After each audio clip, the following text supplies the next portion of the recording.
Okay mga kamatis, mga kaibigan, welcome back to another content.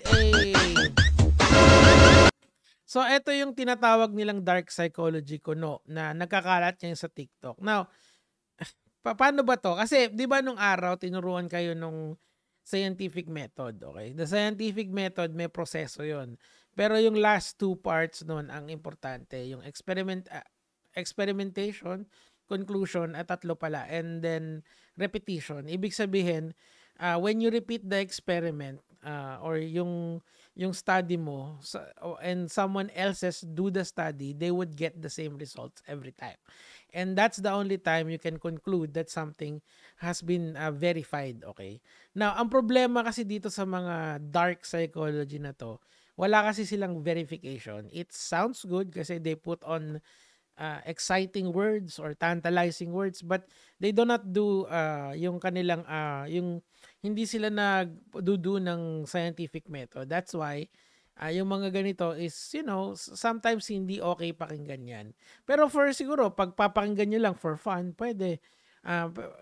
It's the same with the motivational speeches eh. If meron kang narinig na motivational speech na yun, ako niya rin kay Steve Harvey, I remember this very well. Kasi ito yung favorite ni Carl. Shoutouts kay Carl. So si Carl kasi mahilig siya dun sa mga ganon. So, ganun talaga. So, about the power of naniniwala siya dun. Eto, ganun din yung idea dito.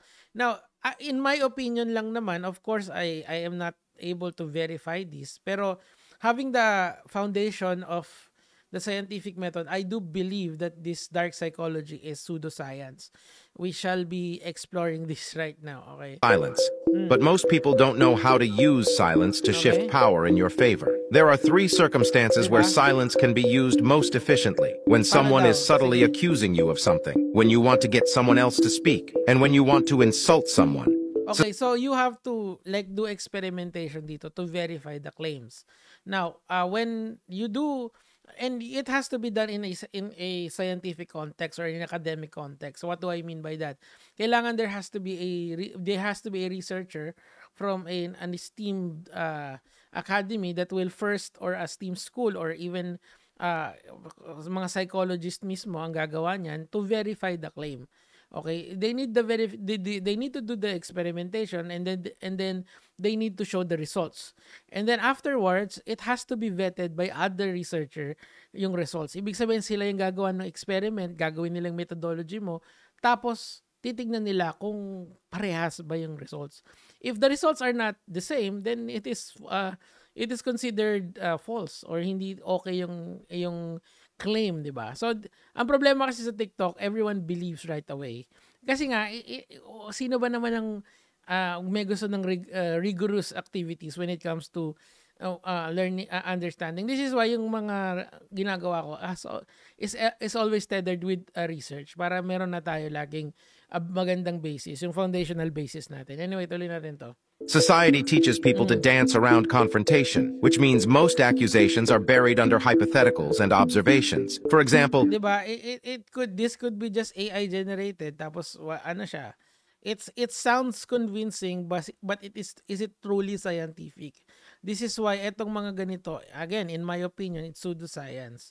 It's okay to listen to it, pero don't believe it, diba? Kasi, I mean, everyone is entitled with their opinion. Now, it's up to you if you're going to believe or not believe an opinion. Tuloy natin. If someone thinks you lied, a typical response would be, "It's kind of weird that you said that earlier," rather than directly saying, "You lied to me? Why?" The most effective way to deal with this observational accusation is a quiet silence. So, pag nagsinungaling siya, wag mong papansinin. Dismantles the person accusing you by making their comment seem out of place. Since the confrontation was indirect instead of direct, well, it depends kung saan yung context nung kailangan mo ba bang sagutin yung tanong, kasi if that is the case, there are some instances that you have to answer. There are some instances that you have to keep your mouth shut, diba? So, kunyari, if you are under if there is someone interrogating you and you don't have the presence of someone who knows the legal stuff, di wag kang manahimik ka muna. You have to invoke your rights to silence, di ba? I mean, nakikita natin parati yun sa mga hearing, di ba? Yung mga I invoke my right. Ganun yung idea doon. So, I guess wala itong, number one, there's no legal basis dito. And number two, no, while I was listening, I don't see any psychological foundation dito sa sinasabi niya. I guess, if you have an idea dyan, comment down below. Okay, so let's go to the next Creates video. the effect of them making their confrontation to 3. Meron, eto naman, hindi naman to dark psychology sa kanya talaga.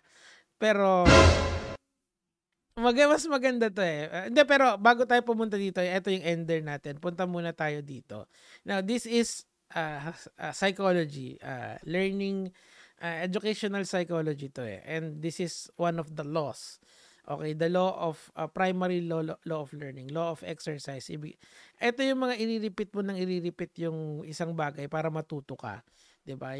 Ito yung foundation of education, ito yung inaaral namin kasi and psychologists kasi yung nag-create nung three primary law of learning. Ayan. So siguro kung may time kayo, basahin niyo to kasi maganda to. So you are now cognizant on how people generally learn, okay? When I say generally learn, kasi there are some people who have learning disabilities. Sila yung mga, kunyari, neurodivergent ka. Now, there are factors na mag-iiba doon. So, I'm just saying, in general, this is very applicable to most people. Okay, unless, ayan, tingnan natin to. Law of exercise, ito. The learner's wants, interests, and attitudes affect learning, and one's interests, attitudes can lead to positive readiness of learning. The main effect of the stimulus and response. The process becomes stronger with exercise. Ibig sabihin, if meron kang inaral, halimbawa, inaral mo yung application is very important. Sa math, kunyari, natuto ka na ng integration or differentiation, it's good to do exercises about doon para ma-embed yung natutunan mo sa'yo. Or, halimbawa, you have a concept in your mind na gustong mas matagal sa memory mo, you can actually discuss it with your friends. Talk about it. Kasi the more you talk about it, the more you'll appreciate yung knowledge sa utak mo. Diba ba ito, diba? Matagal ko nang inaral to, pero sinasabi ko sa inyo na it works. Okay, so now let's go to ito kasi natuwa ako dito sa tao na to. Shoutout sa iyo, tol. Kasi yung ibang klase yung dark psychology niya. Pakinggan natin. You wanna know how dark psychology is? So ito, may tea ako sa inyo. And it's about, drum roll, Sigmund Freud, and I tea about him. Papa Sigmund Freud, alam kong paulit-ulit na kitang kino-content, pero sorry. It's all good. So Sigmund Freud used to treat a lot of patients with hysteria or mental illnesses. Tapos napansin niya sa mga pasyente niyang babae na ang dahilan ng kanilang hysteria or ng kanilang mental illness was because they were molested or sexually assaulted by their fathers or family relatives. So that time, it made sense and it was accepted, but for a short time only. So diba, before, it's patriarchal. Talaga ang powerful na mga men before. Tapos yung theory na yun ni Freud brought a lot of attention and controversy from politicians, from his colleagues. Kasi yung traumatic event naman sa tao, it differs from one person to another. That's why you need to be careful sa mga conclusions na ganyan. So, yun yung sinasabi niya for a short period of time. Okay? Ng mga lalaki. And medyo na-offend sila kasi pinormulate ni Freud yung weird assumption na yun against men and fathers. Tapos pinag-uusapan talaga before yung theory na yun. Tapos parang si Freud takot na. A theory ba siya or hypothesis ni Freud? Kasi when you say a theory, it's very different from a hypothesis. Kasi a theory has to go through experiment. Well, I guess it's a theory kasi nga she saw it sa mga babaeng naging pasyente niya. So he concluded that ito yung dahilan ng traumatic event. So I guess it's a theory, alright? So ang problema lang, when other people verified yung kanyang theory, nagkaroon sila ng contention doon. No, Bakit ganyan? Hindi naman lahat siguro ng may hysteria went through the same struggle as women. It could be the case that kumausap si Sigmund Freud ng isang subset ng mga nagkaroon ng ganyang illness na eto yung kanilang pinagdaanan. It could be the case. Siguro mataas lang yung instances niyan.